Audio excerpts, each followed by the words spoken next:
Greetings all. Welcome to the third Racial Justice Open Conversation on enabling equity and liberation in education, looking at strategies to remove the ACE of racism.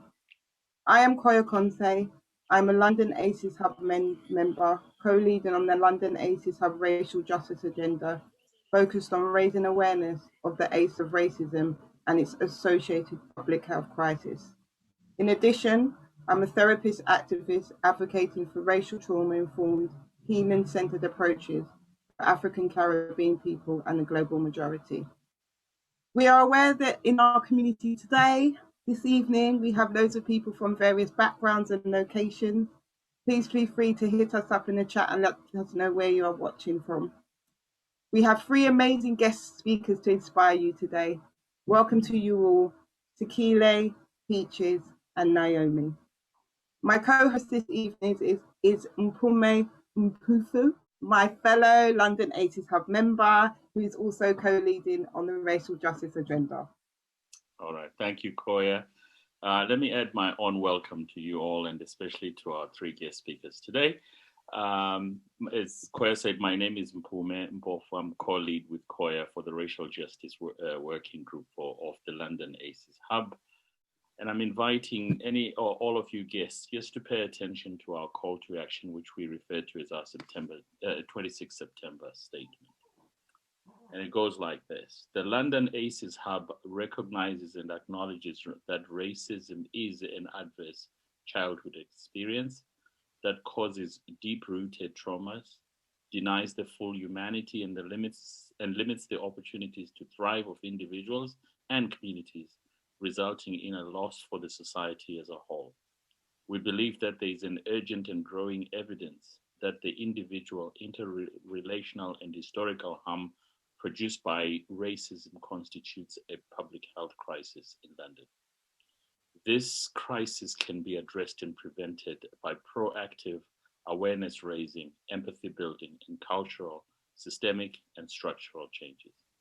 We call for support and appeal to the London government, statutory and non-statutory organizations, parents and heads of homes, children and young people, educators, multidisciplinary professionals, survivors and community advocates from all backgrounds to prevent and end the harmful consequences of racism. We have the power as individuals and a collective to make this happen, one committed step at a time to end the adverse childhood experience of racism in London. So back to you, Koya. Thank you, Mpume. Our London ACEs Hub co-chairs Tiane, Graziottin, and Roger Grimshaw are also with us today, helping in the background. I invite Tiane to say hello to us all on behalf of the London ACEs Hub. Thanks, Koya. Hello, everybody. Yes, I would like to say a big welcome to all of you on behalf of our London ACEs Hub community. Today's topic is very close to my heart, and I'm sure we will have lots and lots of food for thought and action, because this is the evening about, right? For us to come together, learn with one another, inspire one another, and go out there and make the changes we want to see, not only in schools, but for the future, right? The future of our society. And the three speakers we have here today, they are amazing colleagues. During the rehearsal, I was feeling so excited and say, yeah, let's go for it, everybody. And we have Koya and Mpume, our beautiful, wonderful facilitators who make sure that we have a safe container to us all. So I wish we all actually an amazing evening, and let's learn together. Thank you, Tiane. So now on to our guest speakers. Our three speakers this evening have a commitment to sharing the important knowledge, lived experience, and experiential learning from ACEs, the 4 A's of education and racial trauma. Our hope today is that this webinar contributes to enable creative thinking and action in applying and embedding this knowledge to build healthier and more compassionate communities. Each of our speakers will present for 10 minutes, followed by a brief Q&A. Please use the Q&A section to submit your questions and post any comments in the chat. And can you make sure that you select all participants and panelists if you'd like to share your comments with everyone? Mpume will be keeping an eye on our Zoom chat and Q&A and will feed your insights and questions to us. This webinar is being recorded and will be made available afterwards on our website and YouTube channel. If you prefer not to reveal your identity when using the chat or Q&A, please feel welcome to change your name or include anonymous. Before we start with our speakers, I'd like to stress our commitment to trauma-informed care and mutual empowerment. I'd like to invite us all to share the responsibility to make this evening safe, inclusive and mutually respectful time for everybody. So, let me start. So I invite our first guest speaker, whose name is Sakhile Mpofu, a London ACEs Hub member, educator, and founder of the Trauma-Informed Practice Environment, TIPE. TIPE provides insights and specialist approaches to trauma-informed and attached-based practice, supporting organisations in complementing the children and young people they serve. He is passionate about addressing and empowering the well-being of adults that young people engage with, enabling these adults to be constant and helpful resources for the children and young people. Sakhile's presentation today is titled, "What Do You See When You Look at Me?" Over to you, Sakhile. Thank you very much, Koya, and good evening, everyone. It's actually a huge pleasure to be here with you. I'm going to go straight in, and then I'll introduce myself after reading kind of a brief monologue and go from there. But yeah, just ahead of all of the speakers, all of your questions, really looking forward to this discussion. So yeah, this is a piece that I wrote entitled "What Do You See When You See Me?" So yeah, here we go. What do you see when you see me? What do you see when you see me? Have you ever seen me? Can you say you've ever seen me, or only ever looked at me? How do you distinguish between to look at me and to see me? A lot separates you looking from you seeing. Because to see me is to hear me. To see me is to understand who I am, how I'm not.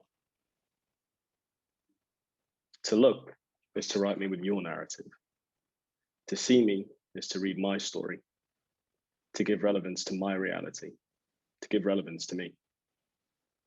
You'll see, to just look is to make you the object, or the objective, making you become objective with me. Objective isn't subjective. Objective isn't relational. Objective is functional. Objective doesn't include. Objective excludes. Objective doesn't reach out. Objective cuts out. Objective's goal isn't to engage. Objective's objective is to manage, to stand separate, impartial, impersonal, in judgment. There's the bell. Change of face, change of name. Reset, regulate. You hand over.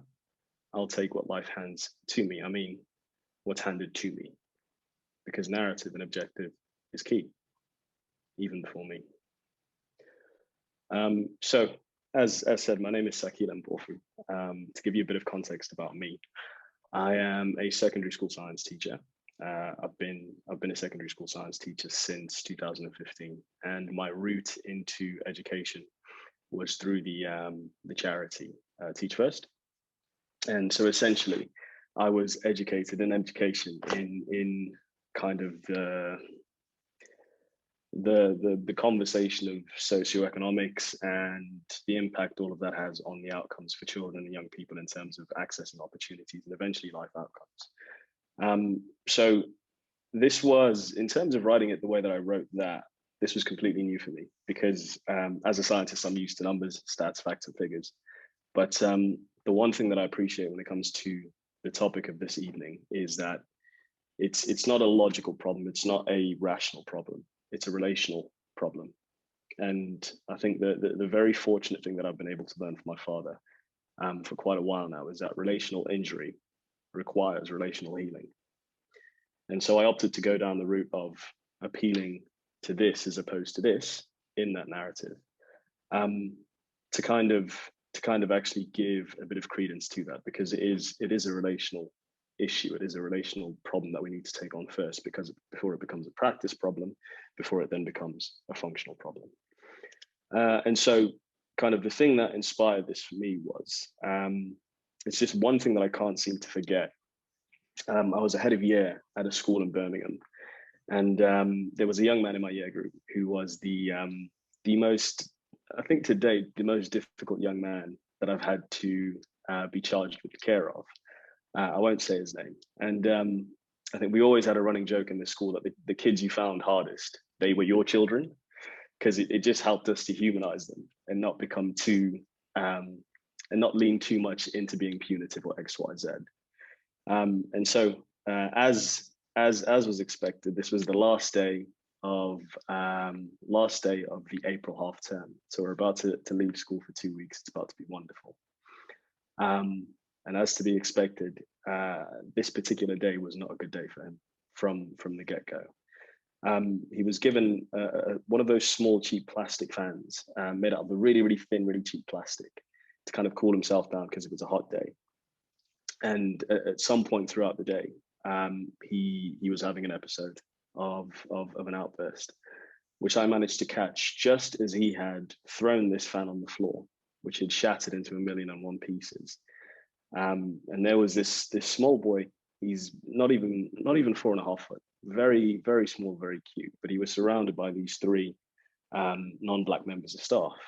And I just arrived kind of out of eyeshot of everyone and was just able to kind of witness that incident where the fans hit the ground and it smashed into a bunch of pieces. And I'm seeing everyone's default reactions, not staff and student, just people reacting to something that they've seen and their responses. And this has always been kind of a scene that I've wanted to be able to freeze and capture, because at that moment, I kind of saw that there was a fence kind of between everyone, in the sense that this small, very cute, yes, horribly behaved boy wasn't a boy anymore.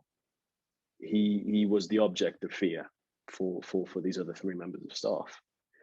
And I think that made me really hurry up in getting to wherever this incident was happening, just so that I could make sure that everyone was still able to be human with everyone and not default into patterns of thinking that they may have arrived at the scene with. And so in kind of the topic of this evening, that was a very young boy in year 7, which had myself not necessarily arrived. I can't account for what his experience for the rest of that afternoon, the rest of that day, the rest of year 7, and then subsequently the rest of his school and career in secondary school would have been like. And that's just one story that I experienced on one occasion. It'd be foolish to not think this isn't happening countless times in so many different microaggressions, in so many different extremities, in so many different secondary schools. And so, I really wanted to capture potentially what he might have been feeling in that instance in this narrative. So I'm just going to finish up with the second half. When you see me, if you choose, you'll see me. You'll see that I'm a person. You'll see that I'm a child. You'll see that I'm a child that's not always allowed to be a child, to make a mistake. You'll see that I'm not what you've been told or expect or fear, that I'm not the narrative neither of us chose, but both were fed alike. These are my thoughts and feelings presented by a grown person, something I'm yet to be able to do by myself, for myself. I need you, not to look, but to see me. I need you to see me. I need you and me to become we. What do you see? See me. And so kind of with that, I just wanted to encourage us to really consider situations that we've been in or situations that we've seen where there has been this student and teacher, or student and professional dynamic, which has clearly circled around this issue of race And that's clearly been the determinant of either a positive or a negative outcome. And how the things that we bring, the narrative that we have in our minds, whether that's a narrative we chose or whether that's one that was given to us, how that's actually dictated the outcome of those situations, and not necessarily our ability in those situations to actually relate to one another, to just be a human with another human, engaging as humans. Not engaging as what I expect you to be, or what my fears tell me about you, or what you're absolutely not, but what you are in the sense of who are you? What are you? What aren't you? What do I see when I see you? And in the same way, what do you see when you see me?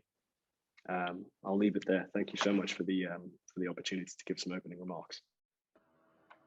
Thank you so much, Sakhile. Thank you. Next, we have Peaches, the Edutainer. Peaches is an acclaimed youth engagement practitioner, educator, and co-founder of Womanhood Academy, a supplementary education provision for Black girls.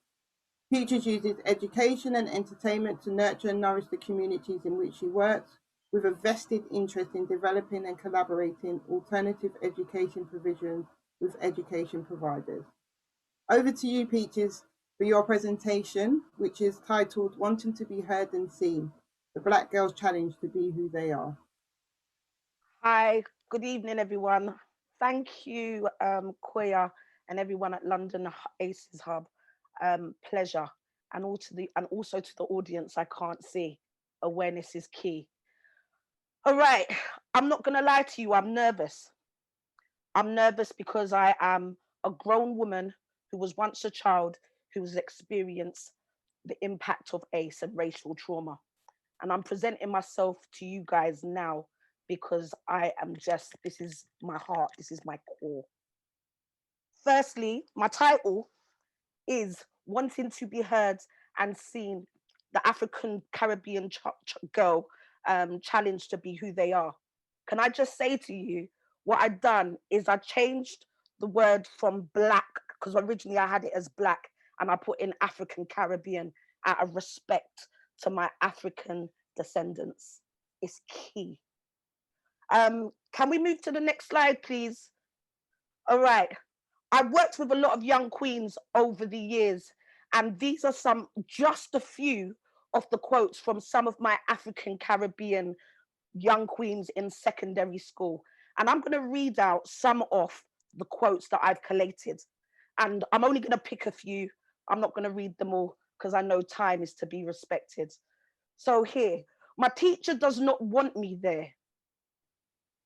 My teacher asked, why is it Black girls always have this attitude? I told the teacher about the girl bullying me. They done nothing. But when I stood up for myself, I got excluded. But she has still been attending. Those are some of the quotes from some of the African Caribbean young queens that I have worked with and are working with. What saddens my heart is the fact that I've heard some of these quotes. I've quoted some of these quotes to my other peers. In fact, even in the workplace, some of these quotes still get said. It's sad. And for me, I think it's key to address and highlight, no matter if it's micro or macro, it's racism. Let's really take that in. No matter how small or how big, it's poignant because it impacts on a person's development needs. Okay, can we go to the next slide, please? So when I think about the impact and I think about feeling inferior, and I think about how some of my young queens, when they're speaking to me, or even some of their parents, because we're looking at education, right? Education is whole. So that's the parent, that's the educators, that's the young person. I think of the word hegemony. Now, I might not have said that word right, but I know the spelling is correct. So brings me on to this. You can see the explanation on the side. I got this from a paper called Dominance Structure by Donovan Pazak, 2016.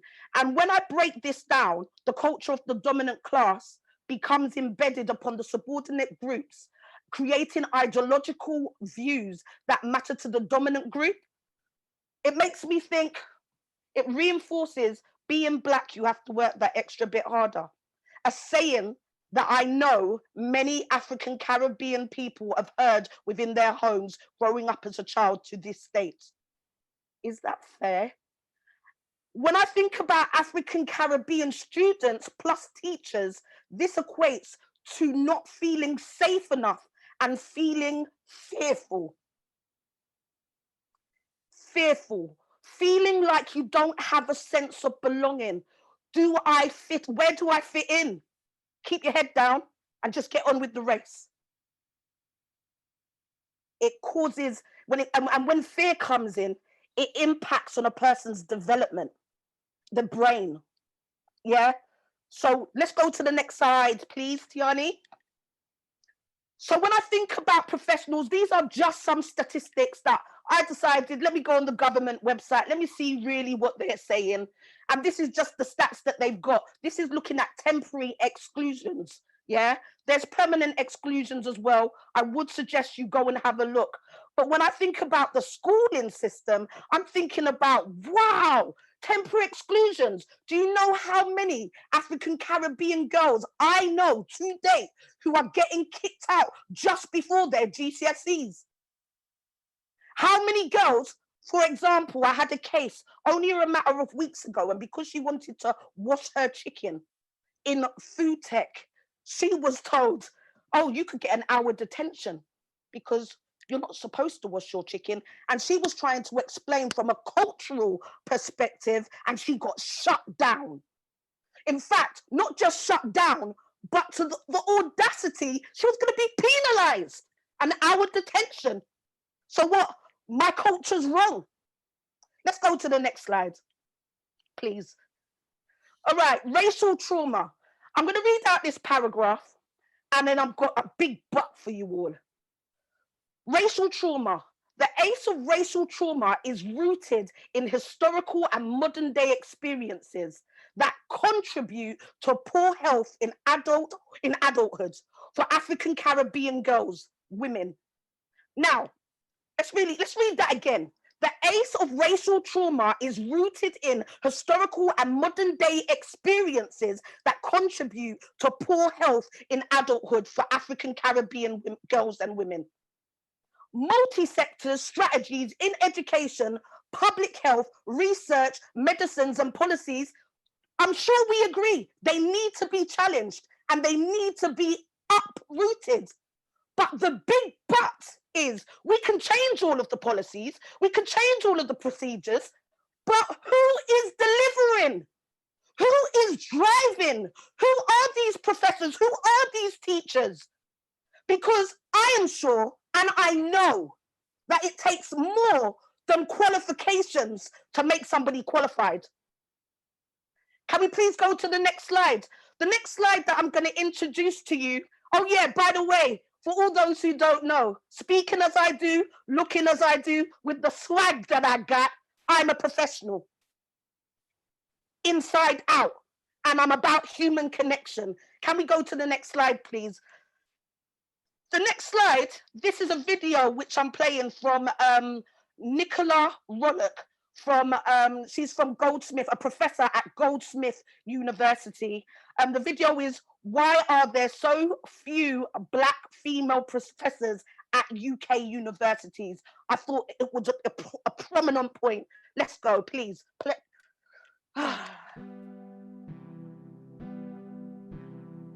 When I looked at the data, I was really quite alarmed by how few Black female professors there are.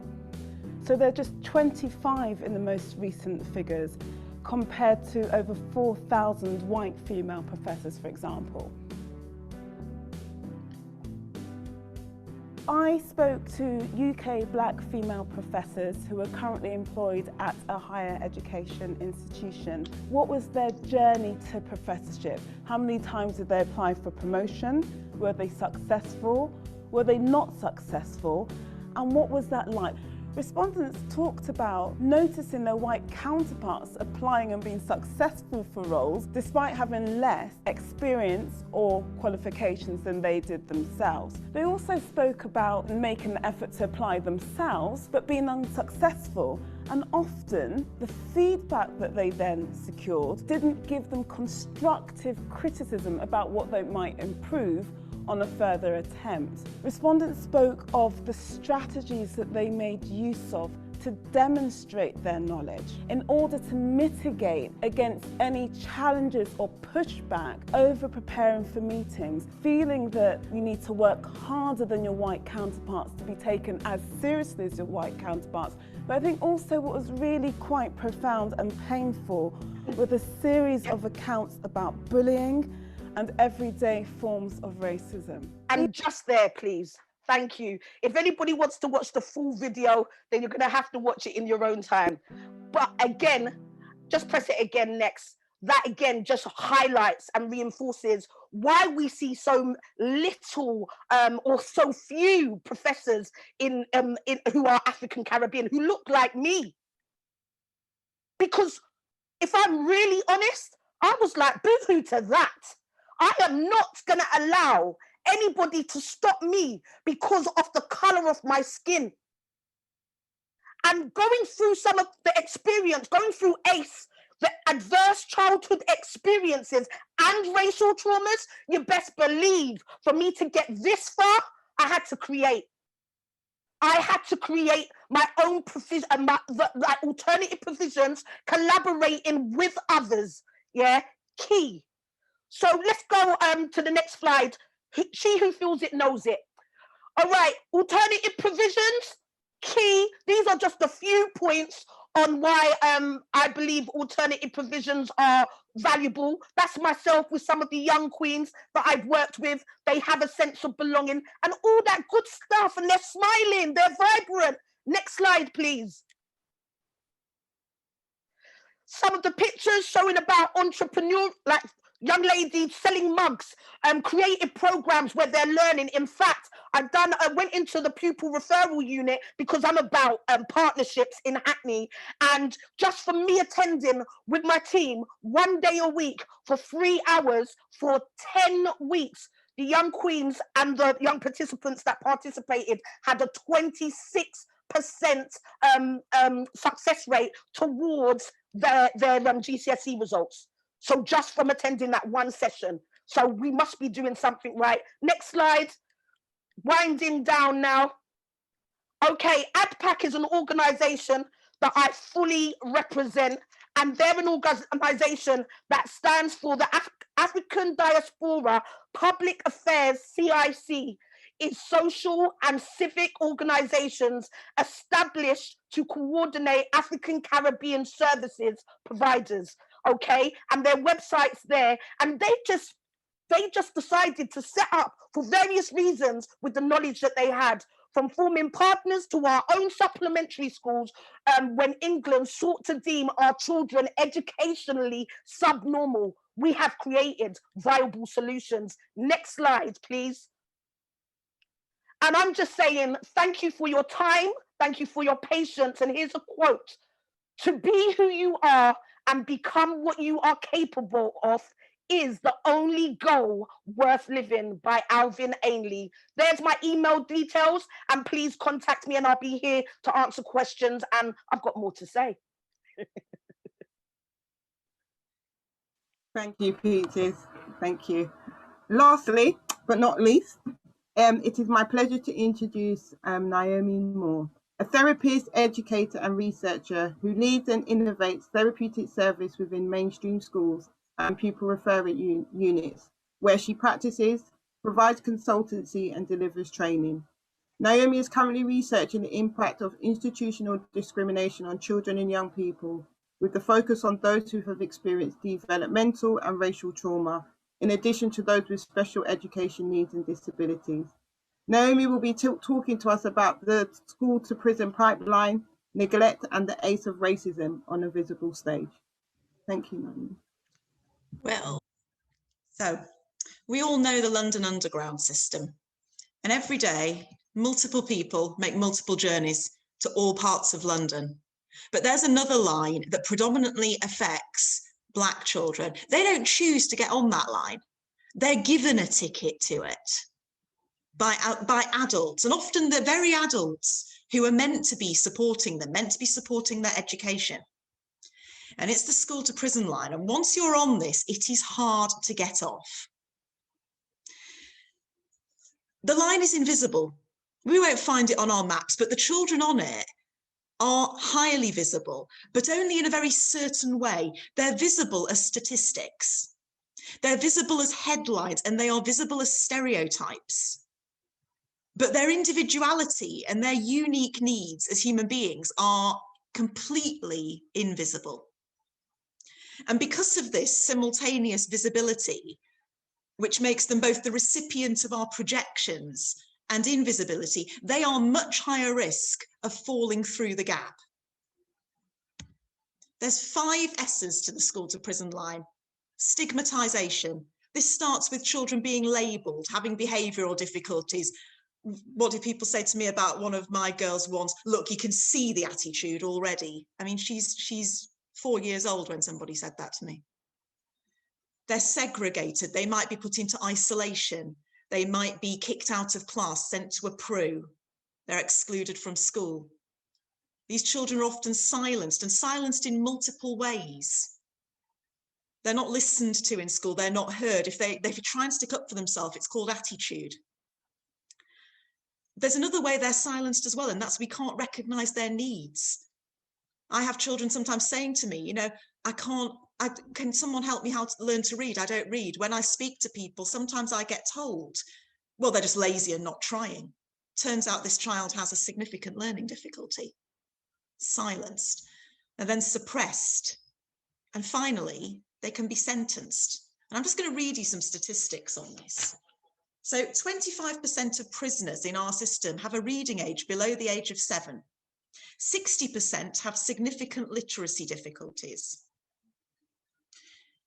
61% of all children who are excluded will spend time in the criminal justice system. 60% have speech, language and communication needs. 18% of those children will have an EHCP in comparison to 3% of the general population. Let's think about those. So when do we stop seeing Black children as just children? Because there's a process that happens with Black children where they become adultified, and this happens very, very young. So when do they stop being seen as just children and become something far more dangerous? And I'm going to give you an example. 2 little boys I knew in preschool, and they spent their life running around, very dysregulated. They could become very aggressive to other children. Nobody attempted to engage them in activities. They weren't made to do or learn anything. Their favourite word was no, and the minute they said it, everybody backed off. And I was told when I questioned this, well, boys like that need to just run around, don't they? Right, so we broke down this statement a bit. I was furious at this point. And what it turned out that the practitioner was saying to me was that she believed that Black boys should be left running around because that's what they needed to do. These boys were going up to school in September, and I remember thinking they're going to be out. They're going to be put out very quickly because we haven't actually helped them to develop the skills they need.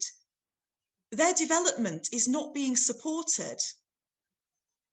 Their mother is not being supported. Everyone's very quick to condemn and very quick to sort of make a judgment about these boys. But none of us actually attempted to put anything in place. They're going to run into issues in school. They're very high risk of being excluded, and they hadn't even set foot through the school gate, and they'd been given a ticket to this school to prison line. Now, that's not because necessarily, I mean, all the teachers I work with in schools would never, ever think of themselves as doing this. But there is something that is far deeper that runs in our entire collective unconscious in Britain.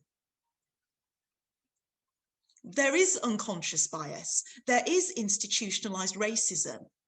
And stereotypes get in the way of us seeing these children. This is why they are invisible, on a highly visible stage.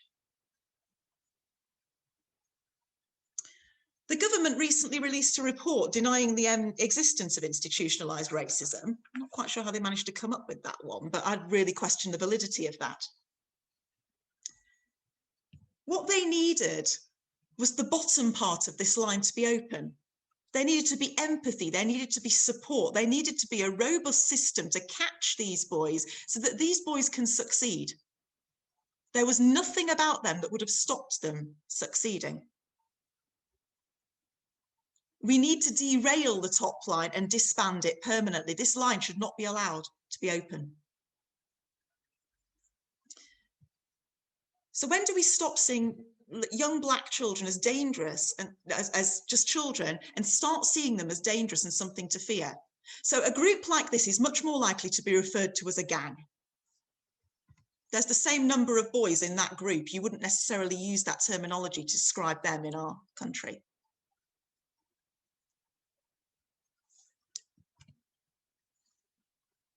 Young Black children see themselves reflected in headlines like this. We really need to think long and hard about the language that we use to, this type of language is inflammatory. It evokes fear, repulsion, anxiety. It others Black children as feral or different. And this goes right back to the embeddedness of very old colonial fears and anxieties that are manifesting themselves in the present and being projected onto today's children. We then get to neglect of need. Young Black children are much more likely, because I'm not going to read the slide to you, but you can see from here, excluded pupils are more likely to have special educational needs. They're 4 times more likely to be Black. There are all sorts of issues that come into the field.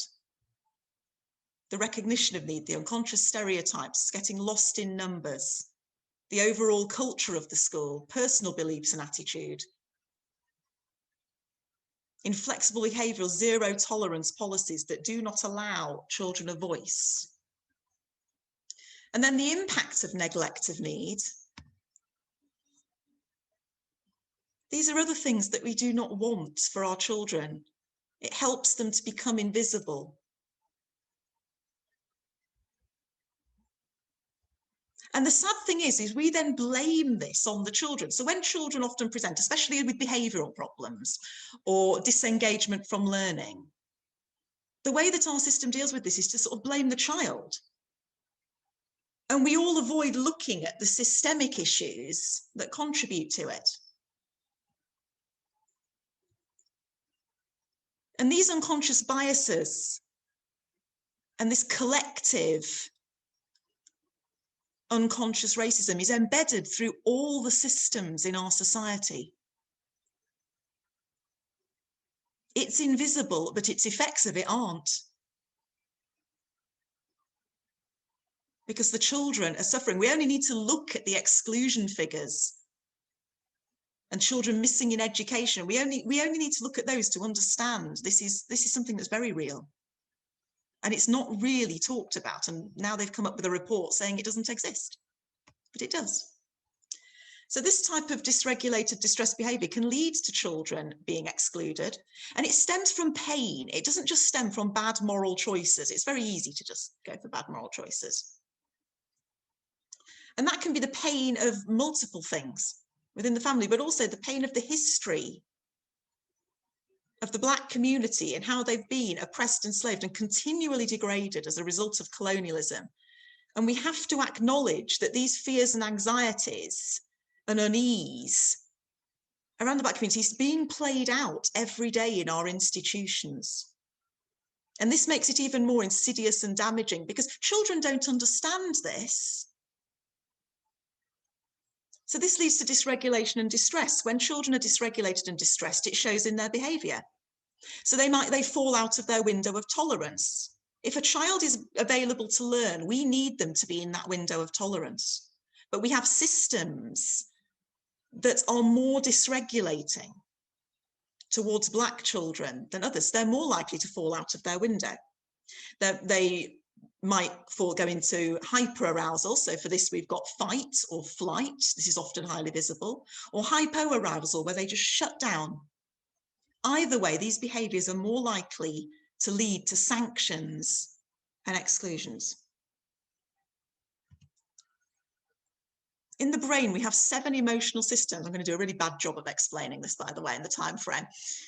So in order for children to engage in learning, we need the care-seeking and play systems to be activated. That releases opioids, serotonin, dopamine, oxytocin. These are the feel-good hormones.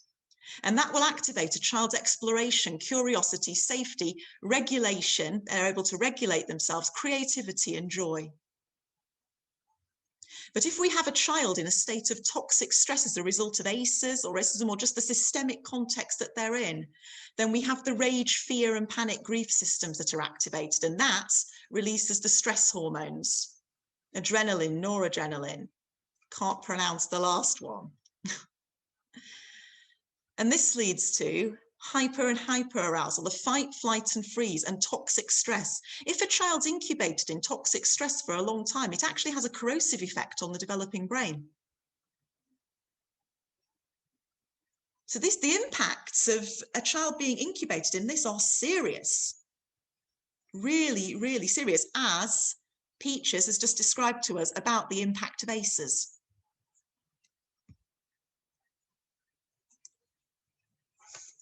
So what we need to be able to do is to be able to help these children widen their window of opportunity. And by doing that, we need to actually look at the systems, and we really need to sort of decolonialize it and really do some long, hard work and thinking on ourselves.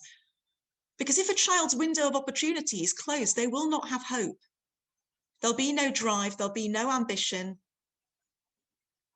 And this can be taken away from them so easily by the adults who are meant to nurture it.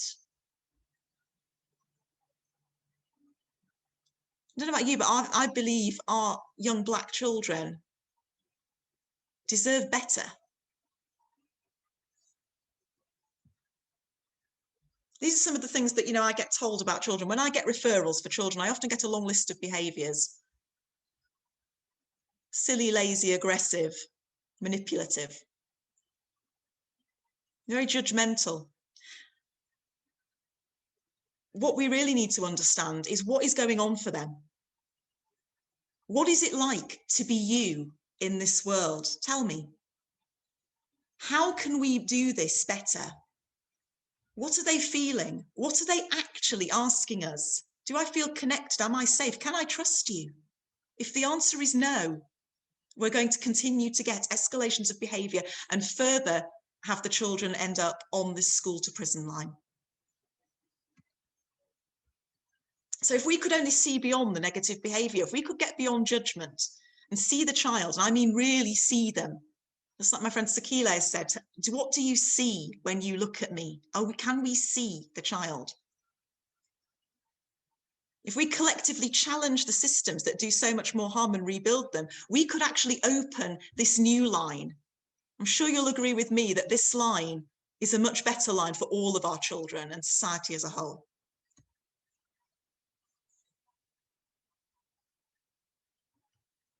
Because adversity need not be destiny. Thank you very much for listening. Thank you, Naomi. Thank you so much. Thank you all for so much food for thought. Mpume, what comments and questions do we have from our community for our speakers? Okay. Let me start off with a comment that struck me. It comes out from our very own Tiane, which resonated with me. Listening to Sakhile, Peaches, and Naomi, my whole body responds so much here. Let us know your thoughts and reactions. We'd love hearing from you. Feel welcome to use the Q&A. Your insights and questions are where we are now. But it's this resonance between Tiane and I around my whole body was responding when each one of them was speaking. So a few questions that have come up.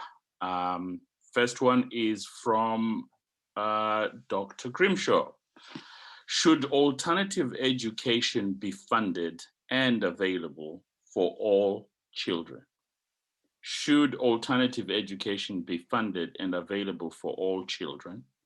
How to ensure all education is trauma-informed? And our very own Dr. Carter, Lucy, hi. It says, how do teachers cope with when SEN provision has been cut by 30%? And then there's a few more comments which I will read after, but let's just take some time to discuss those. There's a couple more comments, a couple more questions that I'd like to turn to. For me, in regards of the funding side of stuff, I feel like heaven, yes, funding alternative provisions for all children, it should happen. Heaven, yes, is the answer. And I'm a firm believer in regards of constantly training, making sure people are getting the appropriate training, assessments, you know. I think that's necessary to be continued, not just once a year or once every 5 years. It's continuous, because we really have to, when I say uproot, you can turn around and think that you've taken a root out of the garden, but sometimes the weeds still come through, and we need to clean out the soil. Do you know what I mean? So continuous work, continuous treatment. That's just me, just to let the ball start going. I think that's a perfect opportunity now to bring everybody to come together, and as the speakers, all of our guest speakers, to come through and answer those questions. And yeah, what next? What's the solution? What can we do? What are the practical steps we can take to build equity and sustain changes and remove the ace of racism and its associated trauma from education? For all of you who would like to share. Sakhile? I think, yeah, it's, thank you for the question, Dr. Grimshaw. I think it's a tough question, because when it comes to education, I was saying this before, we bracket everything into education. Education is a lot of different specific practices, and different specific practices require different manifestations of those things that Naomi was discussing, which is the empathy, the care, the resources, and the success. It looks different in the different age groups. So you've got early years foundation stage, then you've got primary age, then in some places you have middle school, then you have high school, and then you have post 16. So what the funding is going to do is going to look different in each of those different contexts. What the professionals are going to look like is going to look different in each of those different contexts. What the restorative practice is going to look like will look different to a 3-year-old, to a 8-year-old, to a 14-year-old, to a 16-year-old, and to an 18-year-old. And so when we say funding, yes, funding was cut. Funding was cut across the board. Because I mean, I think between 2016 and between 2006 and 7, sorry, in 2014, 15, I think it was, funding for open-ended youth services. So this is just a youth club that you don't have to be signposted. You could just go. You don't need some sort of, you don't need a, what's the word I'm looking for? You don't need a statement. You don't need to be sent there. You can just attend. That was cut from well over $1 billion to just over 300 million. And that's less than 10 years, okay? So funding, massive issue. Is that going to be something that we see? That's a question that I guess it just depends on how optimistic or how pessimistic you are. But what I think can be done is it's a matter of looking at the funding that is there and how you get as much value as possible out of it. Because there's been a change in the funding, but has there been a change in practice to actually reflect that schools are working with a bit less and therefore have to work differently? I think that's the question that we answer first, because once we get on the right track of doing what works, that's when we can be in a position to ask for more. If we haven't tried to do things that work, we're never going to be in a position where we can say, can we have more? Because we have nothing to show for why we're asking for more, other than the fact that it's been cut in the first place. Trauma-informed practice in all schools. This is why I kind of said, for me, I lent into the relational side of things as opposed to the stats, facts, and figures. It depends on the school, it depends on the local authority, it depends on the catchment area, it depends on the availability of resources, it depends on how receptive the staff are, it depends on how receptive the governors are, how receptive the head teacher is. And that's why for me, it's a matter of, as individual practitioners, If you are not just being an ally, because allyship is great in the sense that it's good to know that you're among friends. For me, it's a matter of you have to champion better practice from your peers, which then leads to a group of people in a school championing better practice from the wider school. And that then has a knock-on effect on the policies, procedures, and practices. Because if something is being demonstrated to work in the immediate context that it needs to work, and there's no way the board of governors and the head teacher can ignore the simple fact. Yes, we have the negative side of the story, which is this is what's going on beyond the school gates. But unfortunately, schools will draw a line at the responsibilities that they're willing to take. And so it's up to us to be compelling. It's up to us to be influential and persuasive enough to say, look, this is the issue, and this is how we're trying to address it through our practice. Help us in getting more success out of these particular things that we've tried and have shown to work, so that we can actually get to a position whereby, for example, in this particular instance, race is no longer compounding the issue of ACEs for young Black and Arab, and Caribbean kids in school. I'd like to follow on from that and just thinking about training, because to my mind, training at the moment is just sort of this optional extra that different schools and things can buy into. And to my mind, that when people are training to be teachers, or to be honest, whatever organisation they work in, any organisation that works with children and young people needs this training. So this should be part of your core training, to think about on multiple levels. Firstly, there's the trauma-informed training. And that's an ongoing thing. That's not just a couple of workshops you can do in an evening. You know, that's just the beginning of it. This is an ongoing way of embedding practice and continually reflecting on it and looking at it. There's also the issue of, and also as well, actually encouraging people to really start having these conversations about race and how it manifests in training as part of training. And these are uncomfortable conversations. Nobody wants to have these conversations. But they have to be had, because the thing is, whatever it is that we don't bring out and discuss is going to end up being acted out in some way. And that's not because anybody means to do it. And the other thing I'd like to draw attention to is the issue as well around special educational needs. It's an area I spend a lot of my time in, and how a lot of children, because of the delay, again, it comes back to funding. Because of a lot of the delays in the system, I know children, for example, who've been referred for additional support when they're 5, but they don't get an assessment until they're 8. Well, I'm sorry, but that's 3 years of loss. So, of course, they start to fall behind in their work. Their self-esteem plummets, their behaviour escalates, and this becomes a really vicious cycle. So it's more in a way that's bigger than education is this. It needs to be, we need to sort out all the systems and actually look at how the ACE of racism plays into that, and how some children actually end up doubly disadvantaged. Can I just add on from that? Yeah, the bit I wanted to say is that where, you know, I've seen young people on the waiting list for all kinds of providers, CAMs. You know, that waiting list is ridiculous. I'm sure we'll agree. Yeah, and the list is endless. My thing is this: is that where there's a waiting list, there's a gap there for those young people to be able to be supported. But what's happening is like, for me, I'm very keen to start having conversations with schools, yeah, having conversations with pupil referral units and parents to come forward, because your child might be on a waiting list, time is moving, but they are still suffering. They still are going through the impact of all the stuff that is kind of is having an impact on their development, for them to really be able to untap their potential and really feel healed, to feel like, you know, where they're not questioning their mind state. With everything that's going on right now, I know lots of schools, teachers were saying, yeah, we've been doing stuff regarding George Floyd and the anniversary of his death and what it means to us. And I stopped for a moment and I was like, oh, this stuff is real. It's really real. People are understanding this stuff is real. I can only imagine just some of in the discussions that I do have with some of the young people, this is really real and they need to be nurtured. So we want to nurture them, and we understand that funding might be the problem, but this goes way beyond the tick box exercise. This is about humans being able to live, love, and laugh.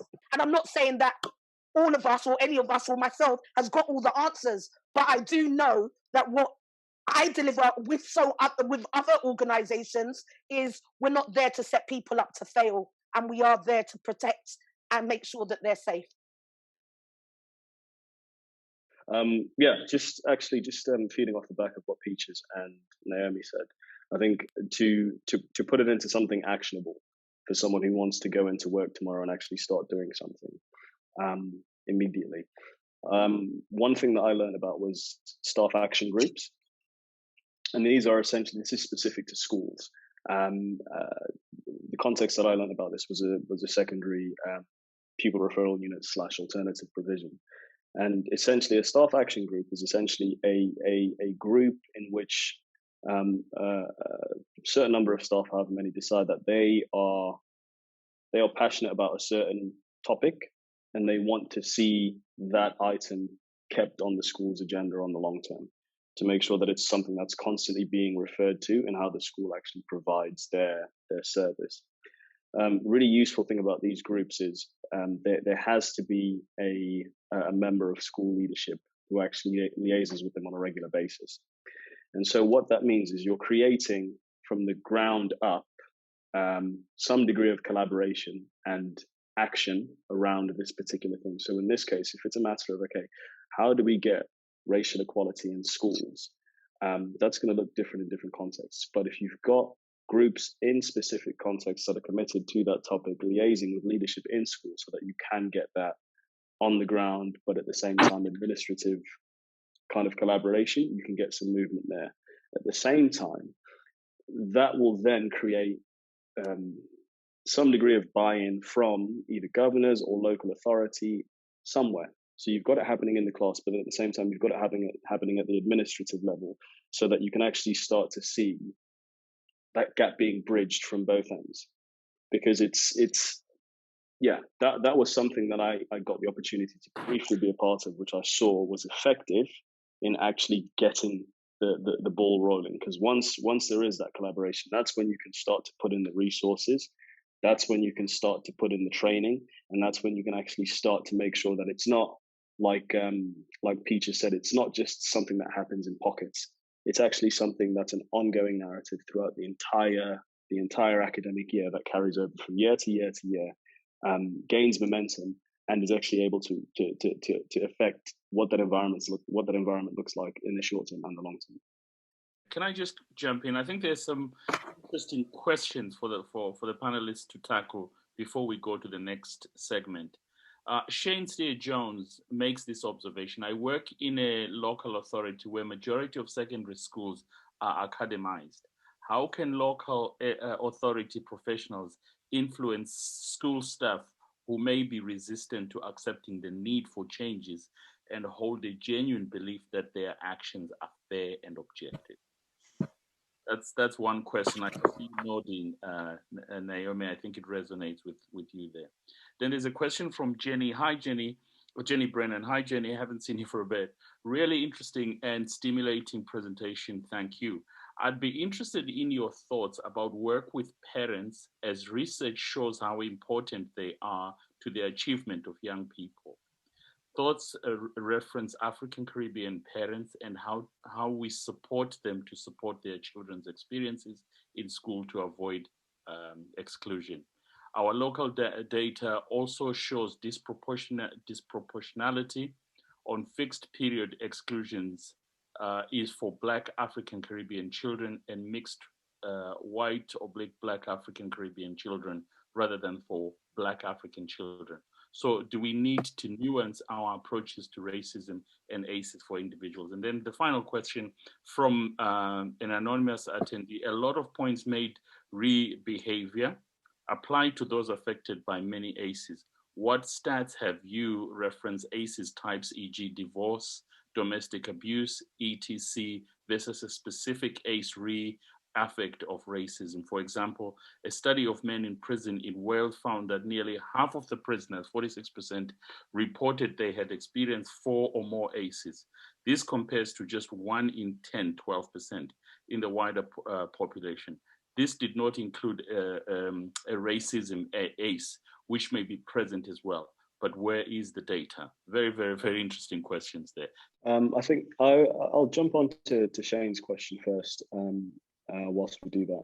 So academized schools, I'd love to know your opinion on academized schools, Shane, because when you look at academy chains like Arc Academy, Harris Academy, it's, yeah, my wife has worked in an academy chain, and it's a massively challenging environment to work in, because it's quite surgical in how they provide the service. It's not relational in any way. It's, you are putting kids through a meat grinder and you're churning out results. So just on any given day, it's quite an extreme environment. So I can imagine if you're a local authority professional going into that environment where it's as results driven as it is, trying to bring a narrative about an alternative way of working that is actually more beneficial to the kids at a micro level will be a very difficult, a very difficult thing to, for want of a better term, convince someone on. Because we don't know the state that person's in terms of their workload. We don't know their relational fitness in terms of the effect of their workload on how they relate with the children, how they relate with staff members, how they relate with parents, etc. And so I think in that instance, it wouldn't necessarily be a matter of seeing their immediate response as that's the outcome. Not necessarily. I think it would be a matter of trying to create an ongoing narrative with that person and draw on more of their kind of network in terms of other staff in school, so that you can make it a wider school of thought outside of just you and that person's discussion, so that it's a bit more widely considered, as opposed to just it being you and that person having that discussion. So that's the way that I would approach that one. I don't know what anyone else thinks. I'd love to hear your thoughts on that as well, Shane.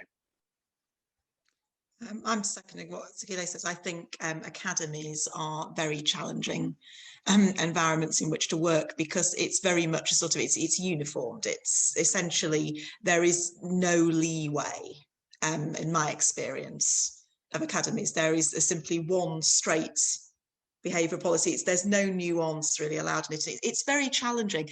I also know that the workloads are absolutely massive. So trying to initiate a conversation with somebody who's already overworked and overburdened is not likely to get the outcome that we want. And also because of that, it often leads to a culture of sort of blaming the children for situations that are actually created systemically. And I feel a lot of the time the staff in academies are also just cogs in the wheel.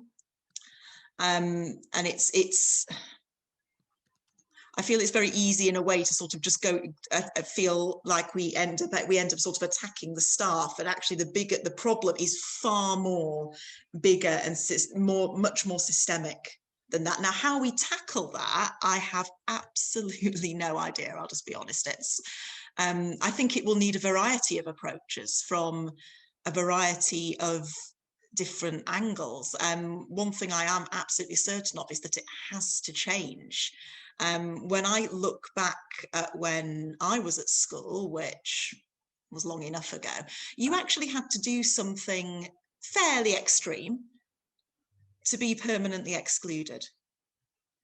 And I'm seeing young people now excluded for, I mean, my reaction sometimes is like, what? Because you're not quite sure, does that warrant that level of intervention? But it seems at the moment the climate is that this is what's happening. I think there needs to be enough people clamoring for change as well, because the more people are going to collude with these systems and just go along with it and not speak out. And it is very difficult to speak out. I work in organisations where it's very difficult to speak out. But the more people go along with it and don't stand up for these children and young people and don't say what they see going on, then nothing is ever going to change. I just wanted to second, third, fourth, all of that. You know what I mean? It's diabolical, but I do definitely know and believe wholeheartedly that we must challenge. We have to have the courage to challenge. We have to have the courage to really, and I'm not just talking about talking, I'm talking about the various effective ways to communicate, putting things down on paper as well, and emailing, leaving that paper trail.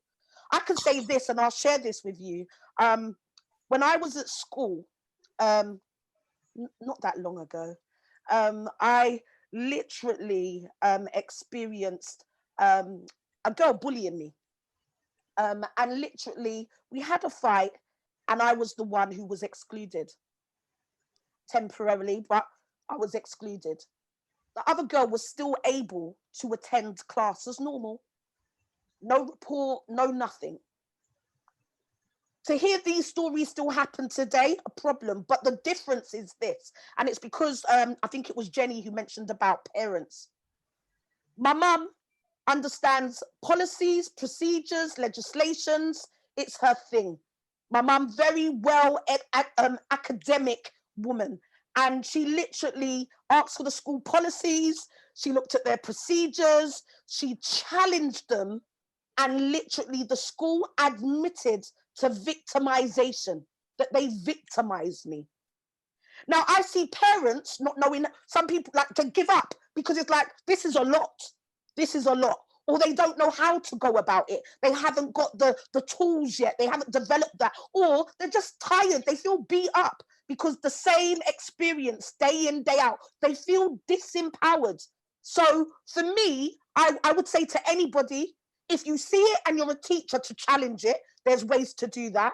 And if you're a parent, to go full hog, because our children are precious, they're vital. So and that's what I'm about. That is what I advocate for. I champion that. I lobby that. People need to empower their voices, stop being violently silenced. I was going to say, I think you make a very good point there, just from the point of view as well. I'm thinking that sometimes I meet parents who they have also had a terrible experience in the school system, because like we say, this is intergenerational at this point. Yep. So if they've had a terrible experience in the school system, then this can create again a vicious cycle where they either sort of disengage from the school system and think, I can't be. Let's face it, schools are very powerful organizations. I know they might not always feel it, but they are, in terms of children's lives and what the power they have to do to make or break a child. And then there's another set of parents who are going to come in very dysregulated. These are the parents who come in and they're angry. And then that becomes something that they are then disciplined for, their children are then disciplined for, without any sort of reading between the lines. I mean, I'm not an advocate of people coming in and screaming and using abusive language with people, but I am curious about what's going on and how can we change this situation. Can I just jump in with an observation? Is that we've answered we've said something about most of the questions, and I apologize for those comments that I've not read, but there's this question from the anonymous attendee asking for statistics. The simple answer from us as a London ACEs Hub is we don't have the statistics that you are referring to, but by referring to them, you're pointing out to us the need for us to go and gather that data. So if there's a way in which we can collaborate with you or others about generating that data, it'll strengthen our case. So if you are able to, anonymous attendee, please make contact with us via the website. I would really be keen to look for the statistics around the connection between ACEs, exclusion, and all that goes with it. And I would say the same thing to Jenny as well, in terms of, is there a way in which we can collaborate in terms of the statistics that you're giving around the different ethnic categories that we have here? Is there a way in which we can generate the data in order to be able to make the case? I'd say to the anonymous attendee, in terms of the study that you referenced, the Welsh study on ACEs, I think in terms of the last however many years is the best study in the UK on ACEs. And the really useful thing that it's allowed to happen is that study was done predominantly retrospectively, looking at adults, and then kind of through storytelling, etc., figuring out what ACEs they had experienced in their lifetime, and then obviously correlating that to their outcomes now. So that's how you could see, for example, the statistic you said about 46% of prisoners. The really useful thing that has done is it's allowed sort of the argument for ACEs in child development to actually be to actually have some data to back it up, in the sense that people can now look at the average classroom, now look at the demographic of ACEs that are in the classroom, and then potentially start to predict, okay, these may be the outcomes and these are the interventions that we can put in place to actually start proactively undoing some of the damage that these kids are experiencing. So I know, for example, at local authority level, in some places, if there's a high prevalence of this, that, and the other, that can then be used as, okay, we're going to roll out a program of intervening in this way with this subset of kids in our local authority, to make sure that as much as there is a high prevalence of this particular race in our local authority, we're actually answering it so it doesn't then follow on into the kids' outcomes in life. But yeah, just wanted to applaud you on that particular study, and say that one is it's quite fantastic in terms of just applicability to now and moving forward. In terms of Jenny's question, I think to not be overly reductive, the most important, from my experience, both as a head of year and as a head of department, the most important thing in terms of determining how effective parents can be is how much time they spend supervising their kids and actively engaging with their kids when they're supervising their kids. So I think when the question's looking at Afro-Caribbean versus Black African families, I think it would require a more in-depth look at actually what's going on in the home in terms of how much time are parents actually spending with the kids, engaging with things like homework, like things that stimulate learning in the kids. And for example, a way schools can actually respond to that is one bit of good practice that I saw. One of the schools that I visited, they treated homework as though it was something for the parents to do with the kids, because they wanted to manufacture time spent between parent and child so that they could actually have a better working relationship with the kids in school by actually getting the parents wholly enlisted in what the kids would be doing in class. What they did in order to facilitate that was they would have parents come in ahead of time. So for example, ahead of the next half term where we're going to be studying these topics, and they'd just offer sessions for parents to brush up on certain bits that they might want to help their kids learn. These sessions were open-ended. Parents didn't have to attend, they could opt to, but then it just means that when they do want to sit down with their child and kind of help them out with this, that, and the other, they actually can, and it's a fruitful experience for both of them. But I think even that in itself comes down to, okay, what's your employment situation like? What's your experience of school like previously, in terms of what Naomi said? How's that going to affect how willingly you are willing to engage with school? So I think it is a lot more nuanced than kind of just highlighting the two different parties. Thank you, Sakhile. Thank you all. Can I say one thing, please? Oh, I think we can give you a couple minutes, yeah, for sure. Couple minutes, yeah. All right. So the first point I wanted to say, that no parent is alone, has to be alone. Yeah. Parents talk. Yeah. And anybody who's in these kind of conferences or anything, please share information where people can get access, because it's important. Accessibility is so important. Awareness is important, and nobody has to be alone. I understand that we're all, even if you're a professional, you're a human being, right? So some teachers probably got some stress with their parents and all of that stuff. I might have come with ACEs as well. They're not human. So I'm just saying it's so important for people to be aware. And just because you're a professional doesn't mean that you have not felt like everybody else. Have conversations, it's important. And also access therapy. I'm going to be really naked and just say, well, in regards, and just share that this was a task for me. This made me check how deeply embedded the trauma is.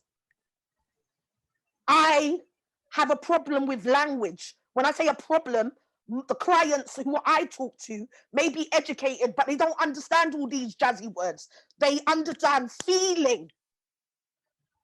They understand the human connection. When we say we feel, or I see, I don't say I'm my sister's keeper. I am my sister. I see them. They're valuable. So for me, this talking to you guys, I want to speak on more platforms to make sure that people understand the importance of this work, the importance of people having a place, a safe space, the importance to people to be recognized. I'm just going to quickly do this poem right now. I hope you don't mind, because I feel like it's appropriate. Trying to master the system, don't want to be a victim of circumstance. You have to remain positive to be effective, keeping your sanity as a priority. Children, I fear for you, for your knowledge has been twisted and distorted. Education doesn't teach common sense or the will to endure. Life alone is the master, for that is where I got my knowledge of survival, the power of Mother Earth's revival. Sufferation is over, live love, live love. Today is a new morning, the pathway to another day. Do what you can, do what you may. Suddenly I found the new meanings to the joys of life. And when I say that to you all people, I wrote that when I was 19 years of age. I'm 45 now. And I believe that every single child on this planet deserves to be liberated and deserves to have equity. Thank you.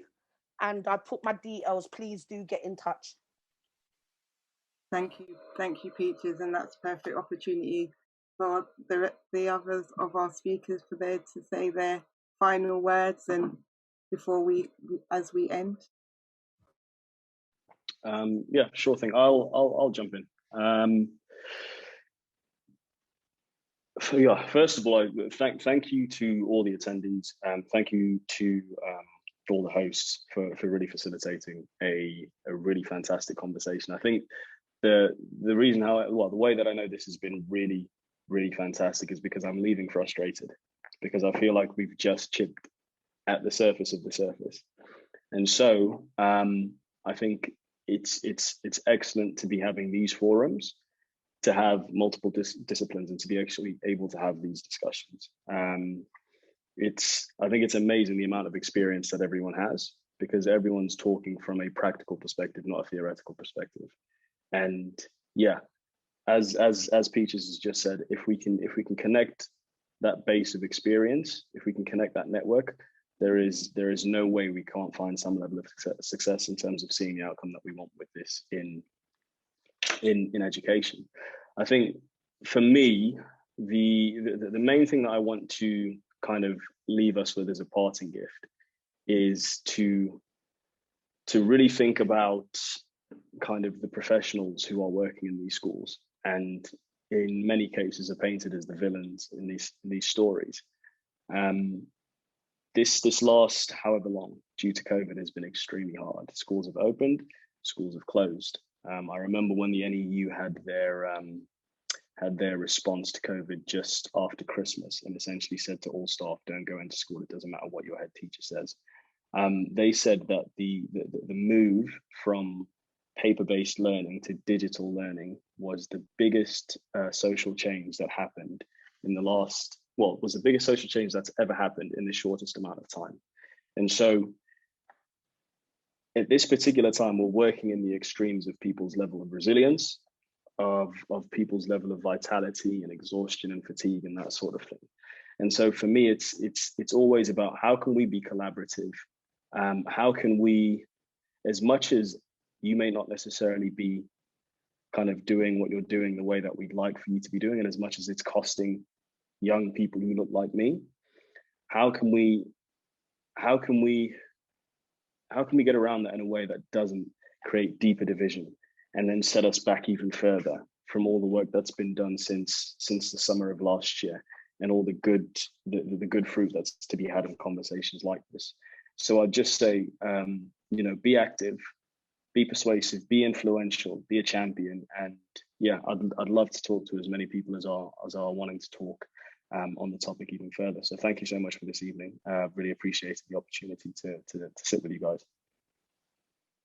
So I'd just like to go again to echo the others. Thank you so much to all those who've attended this evening.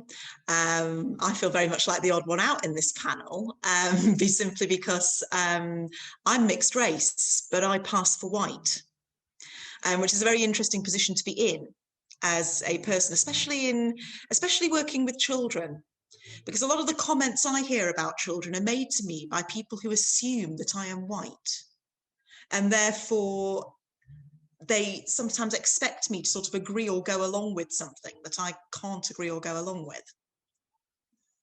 So again, it's about being, I think, invisible, but visible.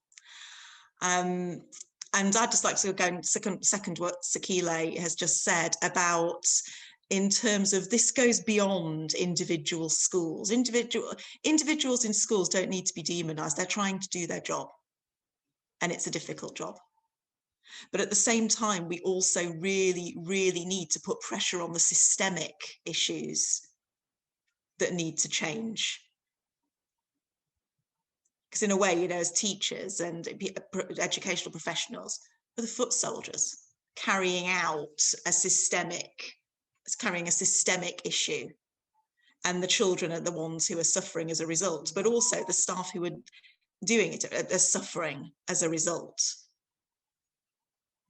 without necessarily having the power. So I think if I want anyone to take anything on this, it's about how do we all sort of reclaim that power and be able to hold the systems accountable to bring about change, because the children can't do it by themselves, and they shouldn't be left carrying that. Thank you, Naomi. Thank you, Sakhile. Any words that you want to end with, Peaches? I know you had said your piece, but if there's anything else, we've got we've got a minute or so if you wanted to share something else. I just want to say thank you to every person who made this happen.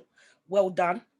And to the audience as well for participating, making that time, and sharing, you know. I've said everything that I can say right now. If I continue to talk, I'll start giving you a whole heap more, going about a whole heap more. But I think right now, I just tell everybody, continue to do better. Continue to apply the action. If you haven't been, start to, you know, and be compassionate with yourself. Take the correct steps, and don't forget to, you know, apply the self-care as well. But at the same time, if you feel that gut, because I always say trust your gut, and if you see something, remember you can stand up for children. Don't let the child get beat up when it doesn't need to get beat up. Just saying, I've got to put it out there. You know, takes everybody. It takes everybody. They say it takes a village to raise a child. However, I understand there are lots of different villages out there. And just because there are lots of different villages, it doesn't mean that we don't have to get on. We can all get on, but it's about manners and respect. Thank you. Thank you.